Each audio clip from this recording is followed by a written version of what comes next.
have to be a gentleman here. I have to be a gentleman. Please let me get your chair right here in the middle. Yes, yes, Gentleman. yes. Where'd you find that? There you are, ma'am. You must be over 30. Yes, I am. And I've had a crush on you my entire life. Did I? Was the mic on? Oh my God. Hello, everybody. Good day. Are you having fun? Yeah. Anybody win a costume contest? No, you're all dressed like regular people. All right, let's get this started. Who's got the very first question? Be on my way right now. Right over here in the back. I don't know. I'm running to you. Like half hours. So When you were shooting Gilligan's Island, was there any prop mishaps, like coconuts falling out of trees or anything? Any prop mishaps?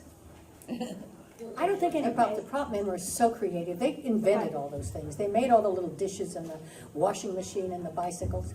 No, I think the real danger basically was Gilligan and Bob falling out of trees and into holes and things.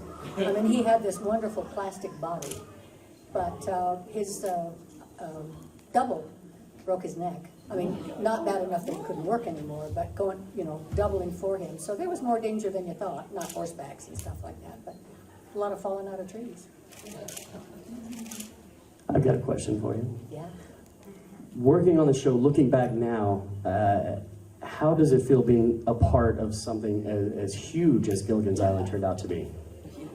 Like looking back in retrospect, you go, oh, I was just having fun or something, and now Now, it's looking like, back, they said this is the stupidest show ever made. You won't make it past the first 6 weeks. They hated it. And the only reason it sold, Sherwood Schwartz, our producer, took it into James Albury, head of CBS, and he said, I've got this show, and they're marooned on an island. He said, it's the stupidest thing I've ever heard. How are you going to know they're on an island? Sherwood said, well, we'll just write a song. He said, then bring me the song tomorrow. Well, Sherwood didn't know how to write a song, so he went home and tried to sit right down and listen or whatever. And he said, I came in, and all the suits were sitting around, 12 or 20 people, and I started singing and playing the piano, and they all just looked at me. And Mr. Aubrey said, thank you very much, Mr. Schwartz, and he left. So he didn't think there'd be any idea that it would catch on. And we hit the top 10 the first 3 weeks, and never came off. Yeah. And it shows you the mentality of the public. But it was an escape, and I've traveled all over the world now, and I can't go into any language that they haven't seen it. And my favorite story was, I'm an adventurer. I have knees that dislocate, so I'm not athletic. But I have 5 women from my female college, Stevens College, and I've climbed the mountains in Rwanda for the gorillas and so on. So one of them knew a photographer who was married to a Solomon Island girl, which is east of Australia. Let's go to the Solomon Islands. So 5 of us went to the Solomon Islands, canoeing now, no running water, no electricity, little huts up on stilts.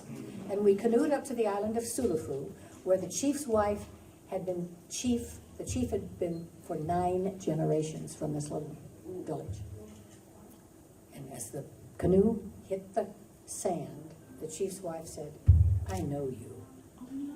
I said, in the middle of the Pacific Ocean, with no electricity, no running water, how could you know me? And she said, in 1979, I went to Ahaniara, which is the capital of the Solomon Islands, and took a nursing course. And I used to come home and watch you in black and white.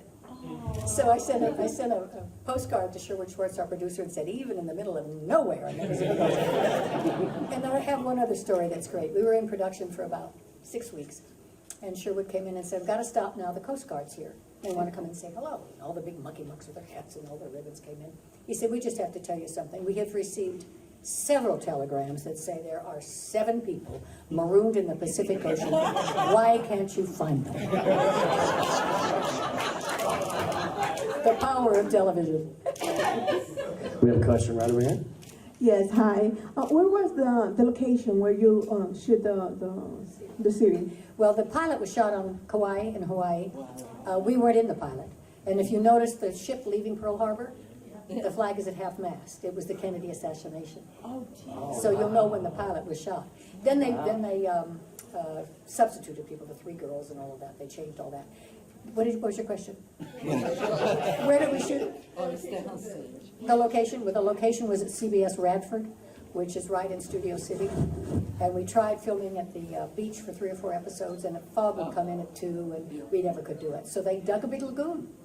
And my favorite story is, you know, when you're doing a play, you can make one room look like a bedroom or a kitchen or something. Well, we had all these plants and all this sort of stuff, the greensmen, palm trees and everything, and they dug this big hole with a little waterfall and had all these palm trees and everything, and we'd shoot 2 days a week there. The other 3 days, Gunsmoke would come in, and they'd take out the palm trees, they'd bring in the tumbleweed. It'd be just like changing a room when they're changing the landscape completely. Got a question right over here? First of all, thank you so much. We so enjoy Gilligan's Island. Thank you. But I also enjoyed watching you on Chopped. Yeah. So that was fun. How did you get on there, and what hated it. kind of experience? I mean, it's insane. It was horrible, because I'm a really good cook, and I was so bet you nervous. are. I'm a good cook, and I've written a cookbook. I've read the second one's coming out in the fall. And I thought, this isn't easy, but it's not going to be so tough. And the guy, the Italian guy next to me, I don't know what he was. And you only have like 15 seconds or 30 seconds to walk through the kitchen and figure out what you want. And I thought, oh, good, I'm a really good Italian cook. And he came in and got everything that he would make. And I thought, well, now what am I going to do? And as he walked out, he said, I could beat any old 70-year-old woman in the kitchen. I'm like, okay. And then the outfit I wore, I looked like a prison matron with that horrible gray thing. And Terry Hatcher was great. And what was wonderful was, reindeer pate is what they asked me to do. You mean he killed a poor reindeer just so we could eat him? But what I found so interesting was, she does that once a month or something with her friends. And they all come in on a Friday and bring something to cook. And you have to make something what everybody brings. And I thought that's a great way to get to know everybody and stuff. I hated every minute of it, and I'm a good cook, but I was scared, and I've never been frightened before. I realized, I can't do this. Now, other than Marianne's my personal favorite character, who has been your personal favorite character to portray or a part to play? Well, of course, you've done comedy your whole life, so you want to do something really dramatic or something. I was just talking to somebody. I think my very favorite play was The Owl and the Pussycat. And it was nothing like the movie. It really wasn't. It's one of the funniest plays ever written. And it had to be, Bill Manoff was the writer, it had to be his story. And the Act 1 and Act 2 curtain lines before the curtain comes down for intermission, people are just rolling in the aisles. It's so funny. And one of the stories, I was at the Showboat Theater in Tampa. Yes, Yes. I was there, I saw you. Yes. Yes, I was a little kid, but yeah. Yeah. So was I. But it's one of the funniest plays ever written. It was. And I've done it in dinner theater a couple of times, and I remember when, I don't know where it was, Jacksonville, I think. And you have to run up and change clothes so fast, and the second act is every 30 seconds you're changing clothes. And I'm running down the aisle, and it's a dinner theater. And I'm running down the aisle, and as I'm running, the guy, the co-star, is running behind me. We have 2 dressing rooms, and it's a dinner theater. So I'm running up, going right to the booth, and he hits the trays with all the glasses, and crash, crash, crash, crash, crash. He limps in, I can hear him swearing, trying to change clothes. All the way back, he hits it again, bang, bang, bang, bang. But my favorite was, I was running up to the stage, and this guy just grabs me around the thigh. I have on a mini skirt, puts me on his lap, and won't let me go. Well, I don't know how many drinks he's had, and I'm trying to get to the stage, and you don't want to slap him, you don't know what to do. And of course, I'm playing a hooker, so he feels, hey, I can just do whatever I want. So I think that's my favorite play, though. It's one of the funniest written, one of the funniest lines. The second act is, it's Bill Manoff's only play. I mean, Neil Simon's done a lot of stuff, but I think it had to be a real relationship. It was a kind of an introverted writer that has to share an apartment with a hooker. And I mean, it is very, very funny. It had to be a real life story for him. It's my favorite play, actually.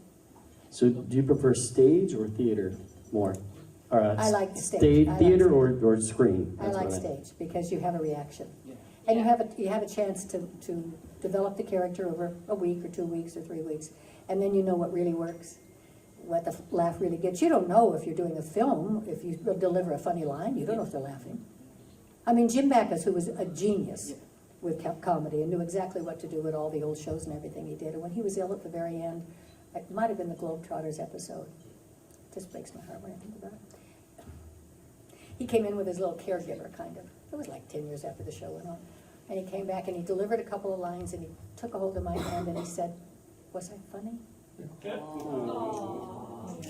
And he knew what was funny. Oh, cut that word. It's funnier without that word. Do it this way. And he didn't know. And you know, we all have a cycle, I guess. Yeah. You're at a peak at a certain point, and you hope you can keep it together for a certain length of time. He tells a very funny story.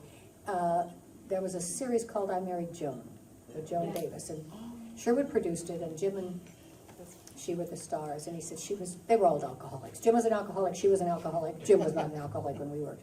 But he said, we were all drunk half the time anyway. And he said, Joan, every time she interviewed an animal, she had to interview the animal. So there was a scene where there was supposed to be a chimp. And she was supposed to give this chimp a bath and dress him and send him somewhere or something. So she got all excited, who's this chimp and who's it gonna be? And she interviewed 20 of them or something.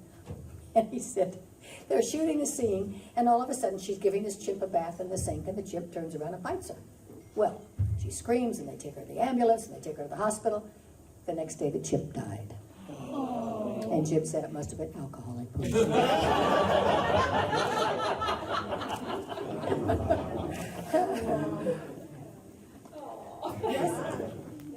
So when you auditioned for this, did it come off as kind of as hokey as what the networks thought it was going to be, or? As stupid as everybody thought about. I mean, what made you audition? Did your manager said, you know, I got this role for you, or? That's interesting, because when you're freelancing, and I was a perfect ingenue, so just about everything, the Bonanzas and the Wells Fargos and Mavericks and all that stuff, you would audition for.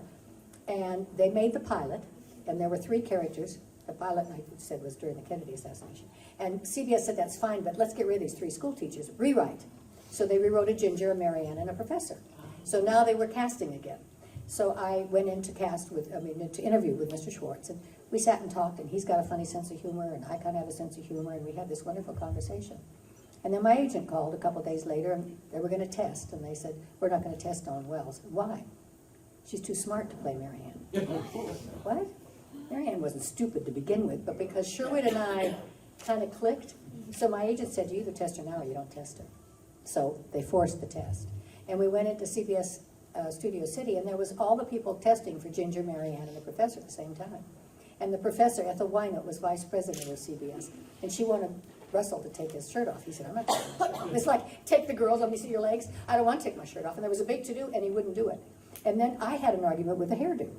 She said, I want you to wear a long pigtail. I said, my face is too fat for that. I need something out here. No. I said, she's in gingham, and she wears ponytails. And then I auditioned for a whole week, matching up with the Gingers and the professors. And finally, it was at CBS. And I guess there's a television monitor in every men's room, down the hallway, everywhere you go. And after the 3rd day, one of the big CBS vice presidents said to me, could you please just change your clothes? I'm so tired of looking at that gingham every day. You don't realize, when you're doing that, you're working so hard as an actress. You just kind of go out and do all the auditions and hope something works. And nobody thought this series would do this. I can't go anywhere in the world. I can't go to Japan or Hong Kong or China or whatever. Marianne. It's fascinating. There's a million things I could say as an actress that were more complex, and I had more of a feeling of satisfaction than Marianne. She wasn't very hard to play. It was just open and honest, and I didn't have the funny lines particularly. I was sort of the rudder, I think. I have a book out called What Would Marianne Do? Because Marianne really kind of held it all together, I think. Professor too. But I sort of made sure that the skipper was on a diet, and that we didn't berate Gilligan. We didn't, he was our buddy, and it was a very honest, good, sweet You have a time. heart. Yeah, she had the heart. Yeah. She did. And I don't know whether that is the character that I played or whether it was written in the dialogue. I don't know. You were the Southern charm. Well, and it's interesting because the chemistry between us all was perfect. Yeah, The casting was perfect. it was. And the best sense of humor on the set was the professor. Oh, he was the funniest ever. Yeah. Yeah. And not only that, I adored him anyway. We always said if we weren't married, we'd run off to our own island. But he fought in World War II. He was a navigator. He was shot down in the Solomon Islands. Oh, wow. Yeah. And I did not know until his funeral a couple of years ago, when they presented his wife with the flag, he'd won the Purple Heart. And we didn't know that. He never said a word. And he was an orphan. He was growing up in an orphanage. I almost did. Did you? Crazy. Yeah, I was adopted when I was 10 weeks old. Oh, 10 weeks. Yeah. Yeah. They were keeping me because I was allergic to milk. I was in the first study for soy. Soy. Oh. Well, they did real. You're still here. That's a good thing. All right, we got time for one more. Just one more.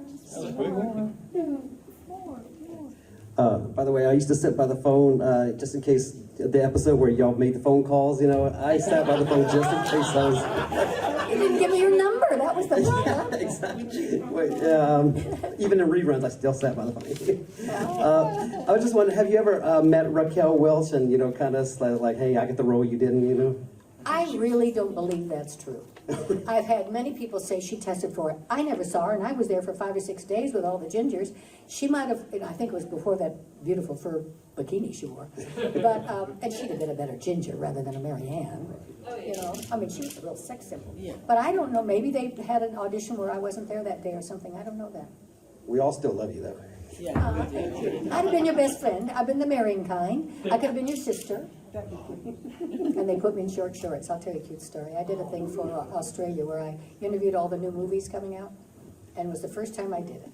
And you walk in and you hand them your VCR, and then you go into the room where everybody, and my first interview was Nick Nolte. It was pretty tough.